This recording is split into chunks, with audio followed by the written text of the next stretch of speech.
Welcome to the Nurse Shark Academy Show, a Baxter Professional Services production. Welcome to the Nurse Shark Academy Show, where we're experts in nursing and experts in business. I'm Tina Baxter, your host. The Nurse Shark Academy Show highlights nurse business owners and others in the healthcare field who promote entrepreneurship. We interview nurse leaders and encourage them to tell their story. Today, we have our guest, Pat Iyer, who is a prolific author and legal nurse consultant business coach.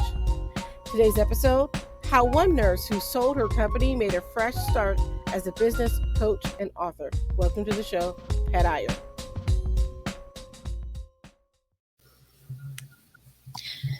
Hello and welcome to the Nurse Shark Academy Show. I'm Tina Baxter and I'm your host.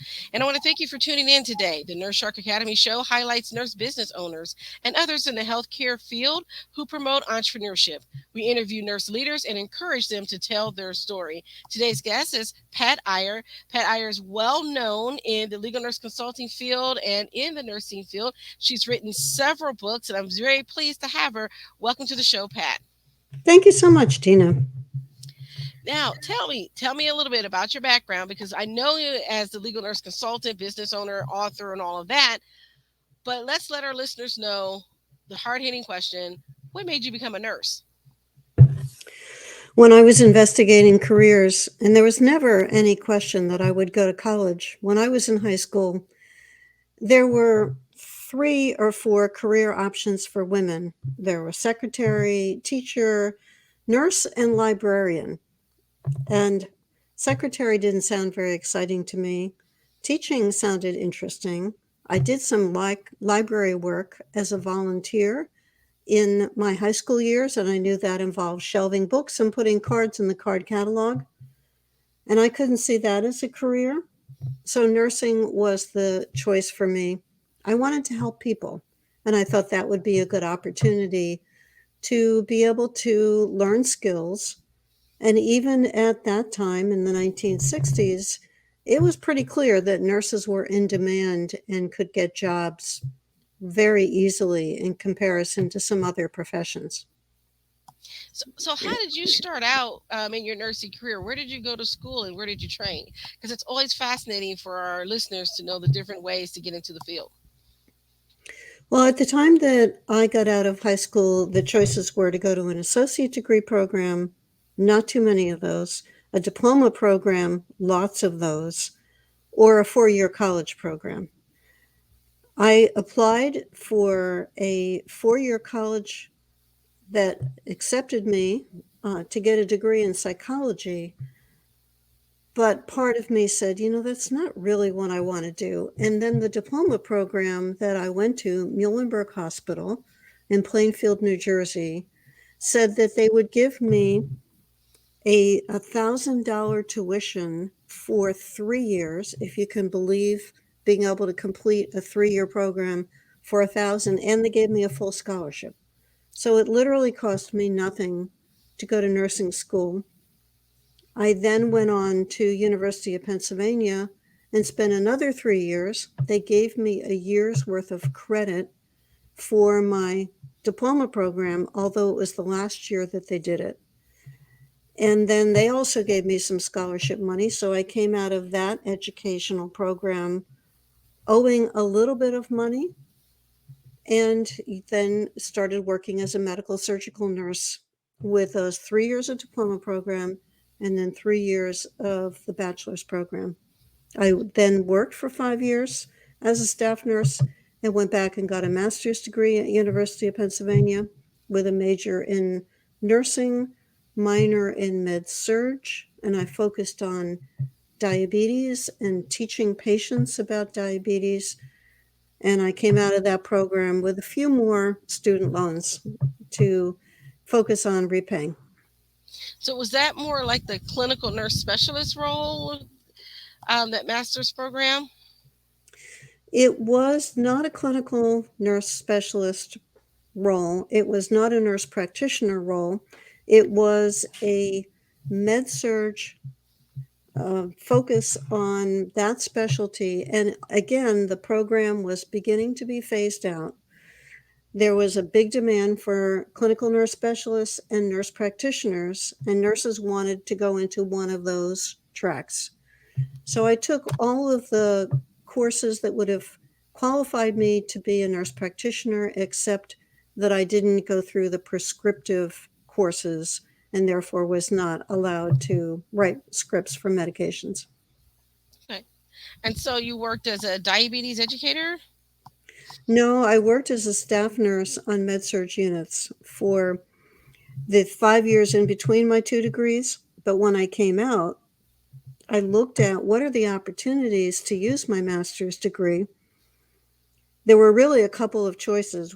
If I wanted to focus on education, I could go into a hospital and work in staff development, or I could go into the faculty role and teach students in a 2 year or a 4 year program, or even a 3 year program. But what I found out, Tina, was, and there was already an entrepreneurial part of my personality, is that nurses who worked in those faculty positions at that time sometimes made less than the students that came out of the programs. And for their commitment, they were expected to write for publication, do research, maintain a clinical role, and teach. And that sounded like a whole lot of work for me, plus go on and get their doctorate.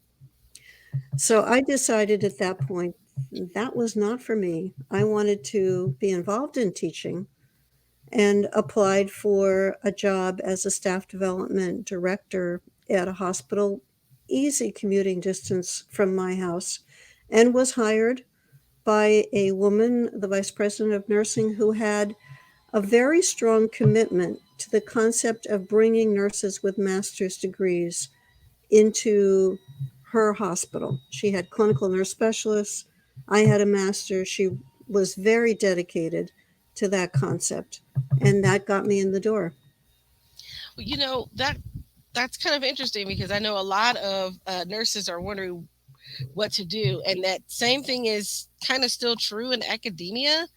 That if you practice clinically, you tend to make more than you would if you were to teach, which I think is really unfortunate. And I think Mm-hmm. it's a sign of, nursing has traditionally been a um, profession that women have been in majority. And I think that kind of plays a little bit in the politics for being faculty. So, yeah, I understand um, those challenges. And so, as a person who's really into that med surg, and you mentioned having that entrepreneurial spirit, how did that play out later on? When I was in graduate school, my husband decided that he wanted to start a business. He had been terminated from his position as national sales director because he was starting to develop ambitions that threatened the CEO of the company. So, about a month into my master's program, he came home in the middle of the day and said, I've been fired. And that was pretty shocking to us because Yeah. we had dedicated my life to being in graduate school under the assumption that he would be earning his paycheck and paying our bills. We had just been about to buy a piece of land on our street that was on sale for $25,000, and something held us back. And it turned out that $25,000 kept our household going until I graduated from my master's program. He bought a plant in an industrial city and started his own business. And I watched him struggle, Tina. I watched him work 7 days a week. We had a young child at the time who barely knew his father. My husband was very entrepreneurial. And after 3 years of effort, he had to close that business. The Some of our listeners may remember the interest rates in the 1980s. He was paying 25% a month in interest rates Oh, wow. on the money that we borrowed. And we signed a personal guarantee, Mhm. which for people who don't know what that means, it's a pretty sinister thing. We borrowed $1 million through a series of small business loans and minority small business loans. He's Indian. He qualified as a minority. And the personal guarantee said if you default on the loans, everything you own can disappear. Yeah. That's pretty sobering because he got to the point where he couldn't pay back the money that he borrowed with that 25% interest rate, and the business wasn't going all that well. So there was a man who came into our house and walked around and made a decision about whether the bank would be willing and interested in taking our house. My husband followed him around and said, "See that crack in that wall? See that water stain? See the uneven floor here?" Trying to minimize the value of the house. Right. He was successful in negotiating his way out of having to declare bankruptcy, but we came that close and, an inch away from losing everything while I was 5 months pregnant with our second son. It was the most vulnerable time in my life to realize that we could be out on the street and I could be doing baby care in a cardboard box on the street. And that was just a terrifying idea. So it was only because of my husband's entrepreneurial negotiation skills that we got out of that. That did not discourage me a few years later from starting my own business, but we never borrowed money again. I didn't borrow any money in order to start my business. I made sure that if there was anything I needed for my company, I wasn't going to sign a personal guarantee ever again. I think that's important for our listeners to know because one of the things that scares nurses from starting their own business is finances. And how do we finance our business? And so I'm of the opinion as long as you can bootstrap it, keep your 9 to 5 as long as you can until you're really ready to make that jump. Unless you got investors lined up, that may be the best way to go. And so, knowing that that didn't scare you from being an entrepreneur, how did you get started in your business and what you started doing? When I finished my master's degree and got that job in the staff development,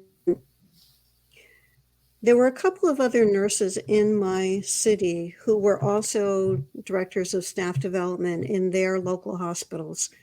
And all three of us were being told by our nursing administrations that they'd heard about this thing called nursing diagnosis. And they wanted us to teach our staff about it. We realized that if all three of us had the same mandate, we should get together and split the work. So we wrote a self-learning module, and we used that module to teach the nurses in our three hospitals. And we thought it was pretty good. We thought we could go to a publisher and get it published. The first publisher said, "Nice self-learning module, but what we need is a textbook that we can sell to schools of nursing." We said, "Yeah, too much work. We'll go to another publisher. They'll accept it just the way it is." Second publisher said, "Nice self-learning module, but we need a textbook. People need that kind of material in schools of nursing." So the three of us got together and wrote our first book together, my first book ever, their first books ever.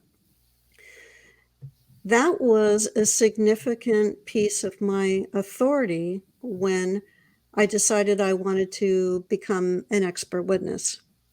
And it was because of a seminar that I went to called Career Alternatives for Nurses, taught by a nurse from California called Clarissa Russo.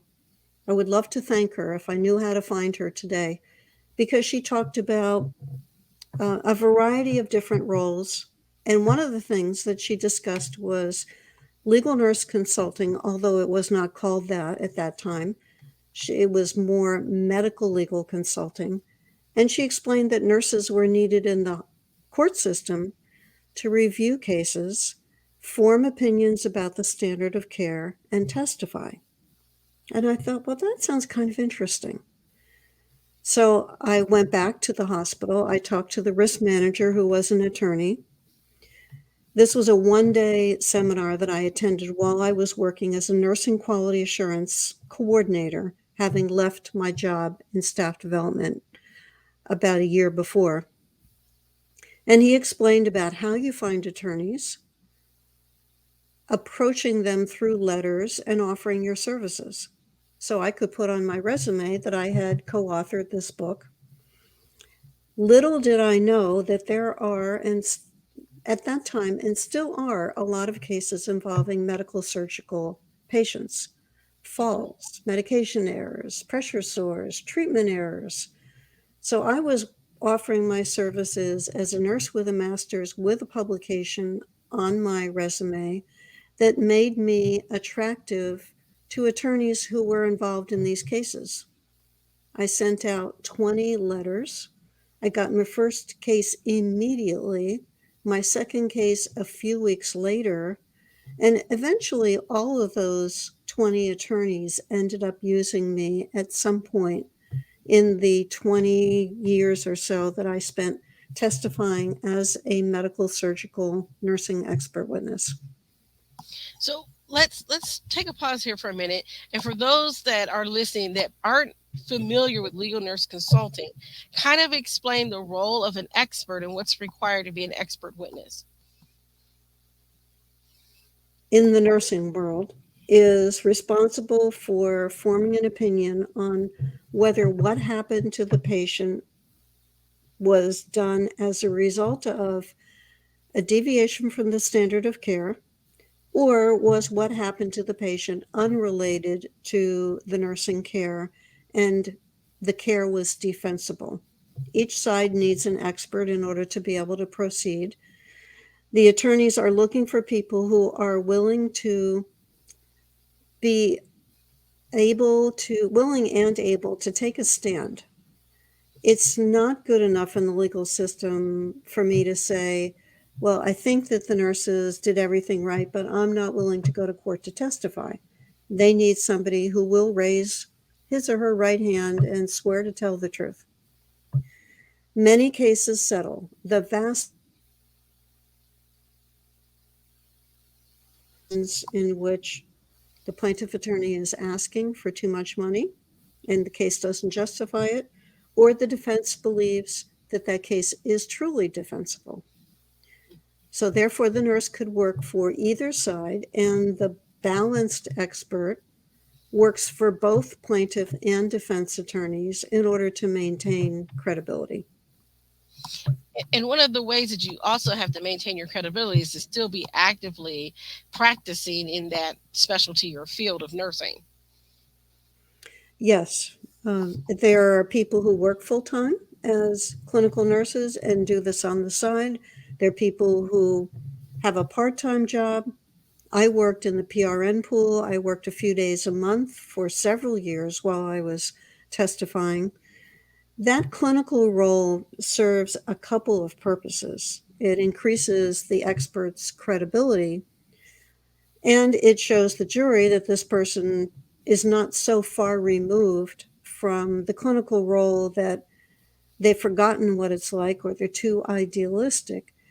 And secondly, a benefit that people don't often think about is that when you review cases as an expert, it carries over to your clinical role. As an example, I worked on a case involving two men who had the same first name and last name, who were in a hospital at the same time, separated by different nursing units. Mm. And it was at a time when, and some of your viewers may remember this, when we had metal plates that were called addressographs, and we Yes, used them to stamp up the chart. yes. So one of these guys was moved to a different room within the unit. They sent his addressograph down to the admitting office to bring up a new plate, to make up a new plate. And the person who was looking at the records picked the wrong file and set up a plate that had the other man's age, physician, and address on it. So they started using this plate, and it turned out the men had two different blood types. And you could pretty much figure out where we're going with this. Yes. Our guy got blood that was the blood type for the other man in the hospital with the same first name and last name. When the blood came up to the unit, the nurses checked the blood at the nurses' station with the chart, which had been stamped up with a wrong plate, and that matched the blood. So they thought, okay, this is fine. What they didn't do was to go into the room and check the man's ID band at the bedside. Yeah. Missed that step. So they hung 2 units of blood. The man died of a transfusion reaction. And the case eventually went to court. There was a small settlement on the part of the nurses, and there was a little bit of money that was awarded for the family.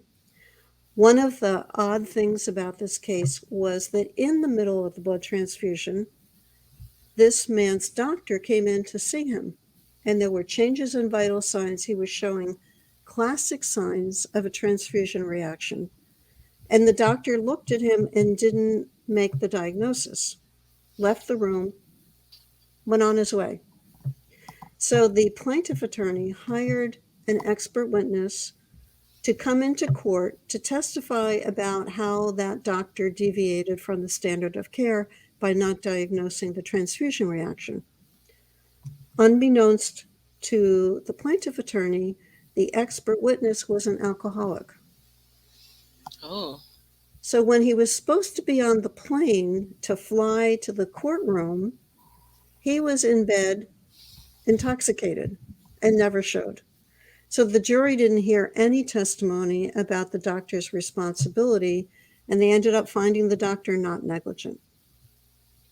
Mm. Now, how this relates to clinical care is that after I finished my role in this case, and I was working med-surg staff nurse, nurses would come up to me holding blood bags in their hand and saying, Pat, would you check this blood bag with me?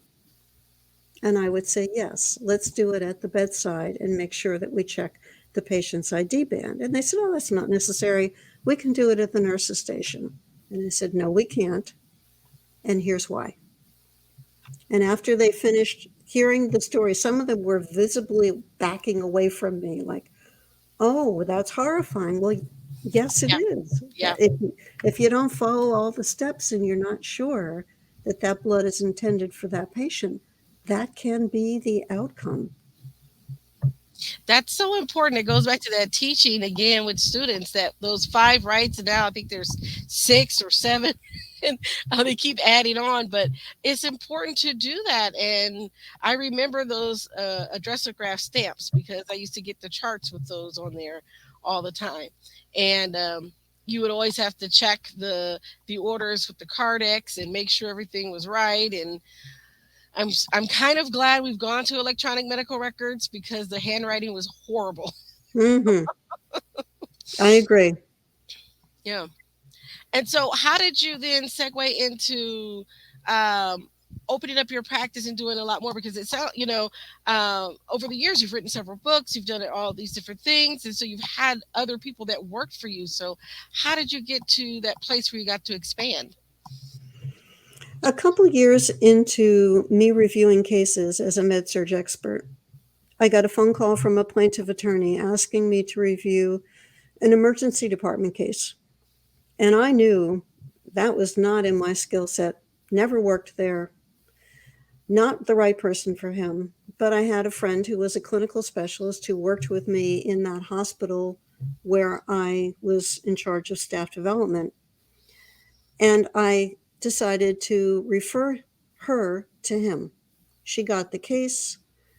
You know those light bulb moments, Tina, when you sit back and you say, well, I just did him a favor for free. I just did her a favor for free.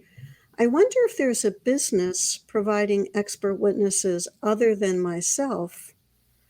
And it turned out there was a lucrative business. By the time I sold my company in 2015, I started it in 1987. I had 200 people under contract to review cases for me, all expert witnesses, doctors, nurses, physical therapists, a whole assortment of people. So that was what got my business to the point that it became $1 million a year business in terms of annual sales, was that I was billing for the services of the expert witnesses who I recruited, I trained them, I supervised them, I proofread their reports, I troubleshooted when they had issues. I was the interface between them and the attorney. And for them, many of them appreciated the fact that they could be walking down the hall in their job and they would get a phone call from me that would go something like this: Tina, I've got a nursing home case. It involves a patient who fell out of bed and fractured her spine, ended up paralyzed. The attorney who contacted me is representing the family. Are you interested in reviewing this case? I can tell you a little bit more about it. Here's the name of the facility. Do you have any conflict of interest? No, Pat. And then we're off and running. So they didn't have to do any work to get that case. It was a phone call that came out of the blue, and Hmm. they got a lot of support from me and help to develop their expert witness skills. So that's important to talk about, because that's a win-win situation. And I think that in the legal nurse consulting world, sometimes novice legal nurse consultants don't understand how to maneuver themselves so that you benefit from getting the experience of working with someone who's already experienced, but you also help that person get what they need done. So that's a win-win situation. And I actually say it's a win-win-win, because the attorney gets what he or she needs. Your subcontractor, for lack of a better term, that LNC gets the training that they need. And of course, as a business owner, you get that additional revenue without having to do all the work yourself, because it could be a lot if you have several trials going on or several cases that you're working up at the same time. And that expands your reach. Absolutely. You're correct on all points, Tina.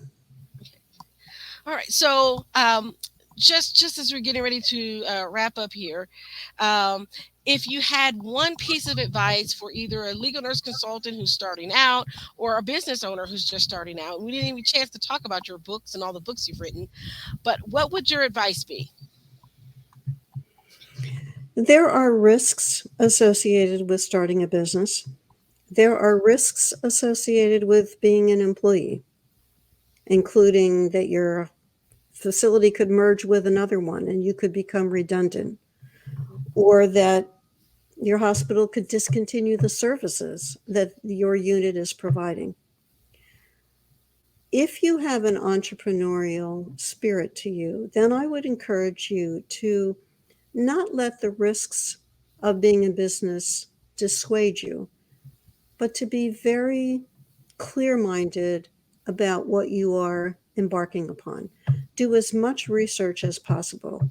Make sure that there's a market for the services that you want to offer. And I'm thinking not necessarily of legal nurse consulting, but nurse entrepreneurs who want to open up agencies or develop products.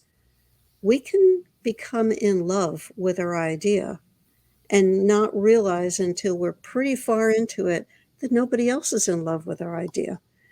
You've got to make sure that there is a market that has money and they see what you want to offer as important for their own well being. And that requires some research. And what you said earlier, Tina, about don't quit your day job, I would recommend whenever possible, do as much of this in your off hours, part time, weekends, end of your day as possible while maintaining your income until you're sure that your idea is successful or is going to be successful.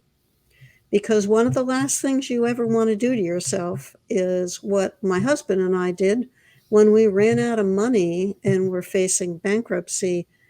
That's not a good plan.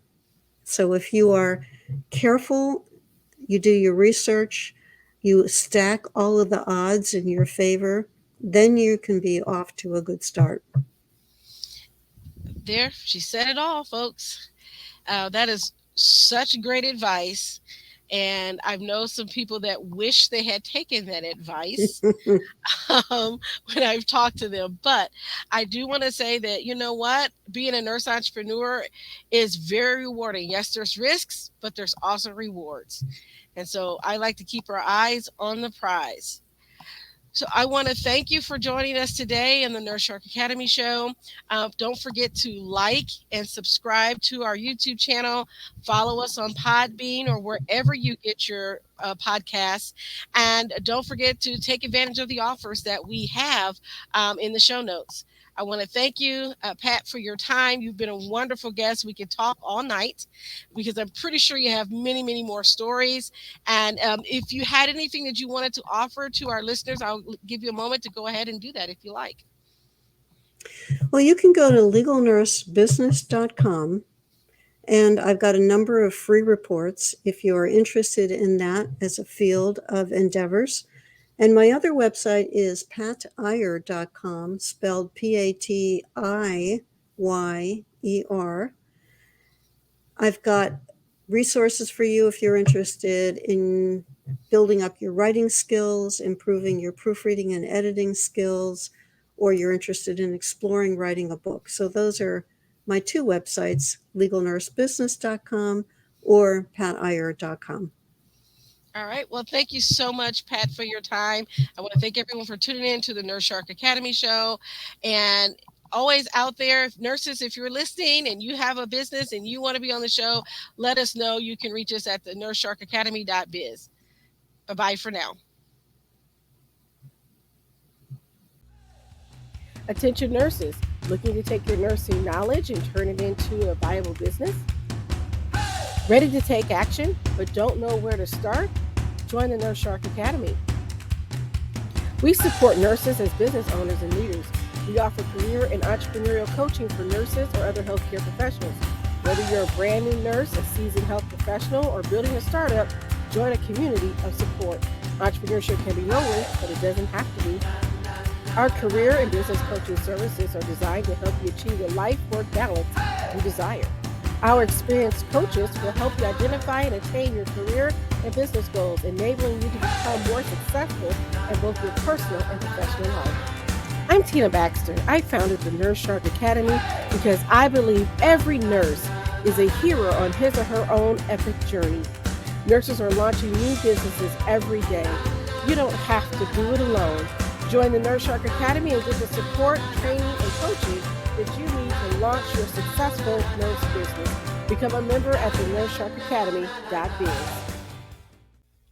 Thank you for listening to the Nurse Shark Academy show wherever you get your podcasts or watching us on YouTube.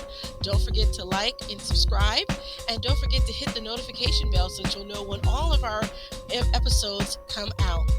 If you want further information, you can contact us on the nursesharkacademy.biz.